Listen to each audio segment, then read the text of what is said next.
Hello ഒരുപടി. അപ്പോൾ ഇന്നത്തെ ക്ലാസ്സിൽ ഡെന്റൽ മെറ്റീരിയൽസിലെ 3 മാർക്കിന് ചോദിക്കുന്ന ചോദ്യങ്ങളാണ് നമ്മൾ ഡിസ്കസ് ചെയ്യുന്നത്. അതിലെ ചോദ്യമാണ് ഹ്യൂ, വാല്യൂ ആൻഡ് ക്രോമ.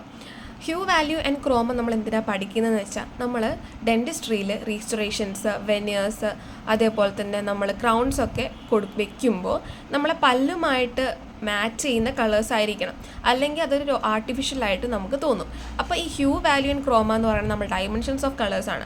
അപ്പോൾ ഇത് പഠിച്ചാൽ മാത്രമേ നമുക്ക് കറക്റ്റിന് നമുക്ക് റീസ്റ്റോറേഷൻസും വെനേഴ്സും അതേപോലെ തന്നെ ക്രൗൺസൊക്കെ കൊടുക്കാൻ പറ്റുള്ളൂ. അറ്റ് നമ്മളെ എന്താ പറയുക, നമ്മുടെ നോർമലായിട്ട് ടീത്തുമായിട്ട് മാച്ച് ചെയ്ത കളർ വേണം നമുക്ക് എടുക്കാൻ, അല്ലെങ്കിൽ ഇത് ആർട്ടിഫിഷ്യലായിട്ട് പോകും. അപ്പോൾ ഇത് പഠിച്ചാൽ മാത്രമേ നമുക്ക് കറക്റ്റായിട്ട് കൊടുക്കാൻ പറ്റുള്ളൂ. അപ്പോൾ ഹ്യൂ, വാല്യൂ ആൻഡ് ക്രോമ എന്ന് പറയുന്നത് ഡയമെൻഷൻസ് ഓഫ് കളേഴ്സ് എന്നാണ് നമ്മൾ സൂചിപ്പിക്കുന്നത്.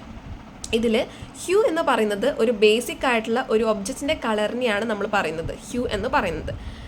It represent the dominant wave length in A spectral distribution. ഇനി പ്രൈമറി ഹ്യൂസ് ആയിട്ടും സെക്കൻഡറി ഹ്യൂസ് ആയിട്ടും നമ്മൾ ക്ലാസിഫൈ ചെയ്തിട്ടുണ്ട്.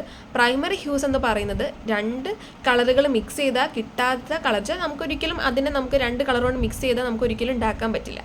അതിനെയാണ് നമ്മൾ പ്രൈമറി ഹ്യൂസ് എന്ന് പറയുന്നത്. It is a colour which cannot be form by mixing any other. മറ്റൊരു കളർ മിക്സ് ചെയ്തിട്ട് നമുക്ക് ഉണ്ടാക്കാൻ പറ്റാത്ത കളറുകളാണ് നമ്മൾ പ്രൈമറി ഹ്യൂസ് എന്ന് പറയുന്നത്.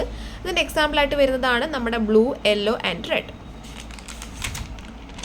ഇനി നമ്മൾ പറയാൻ പോകുന്നത് സെക്കൻഡറി ഹ്യൂസ് ആണ്. ഈ സെക്കൻഡറി ഹ്യൂസ് എന്ന് പറയുന്നത് നമുക്ക് 2 ഹ്യൂസിനെ നമുക്ക് മിക്സ് ചെയ്തിട്ട് ഉണ്ടാക്കാൻ പറ്റുന്ന കളേഴ്സിനെ നമ്മൾ സെക്കൻഡറി ഹ്യൂസ് എന്ന് പറയുന്നത്. They are colour form by mixing 2 primary hues mix ചെയ്തുകൊണ്ട് ഉണ്ടാക്കുന്ന ഹ്യൂനെയാണ്, കളറിനെയാണ് നമ്മൾ സെക്കൻഡറി ഹ്യൂസ് എന്ന് പറയുന്നത്. അതിൻ്റെ എക്സാമ്പിളാണ് ഓറഞ്ച്, ഗ്രീൻ ആൻഡ് വയലറ്റ്.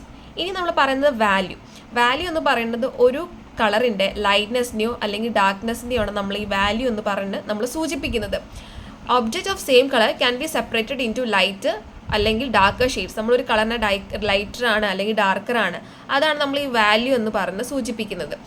നമ്മളിപ്പോൾ ഒരു വാല്യൂ, നമുക്കൊരു കളറ് ഭയങ്കര ലൈറ്റർ ആണെന്ന് പറയുകയാണെങ്കിൽ അതിന് വളരെ കൂടുതലായിട്ട് ഹയർ ആയിട്ടുള്ള വാല്യൂ ഉണ്ടെന്നും, ഒരു കളറ് വളരെ ഡാർക്കർ ആണെന്നുണ്ടെങ്കിൽ അതിൻ്റെ വാല്യൂ കുറവാണ് എന്നാണ് സൂചിപ്പിക്കുന്നത്.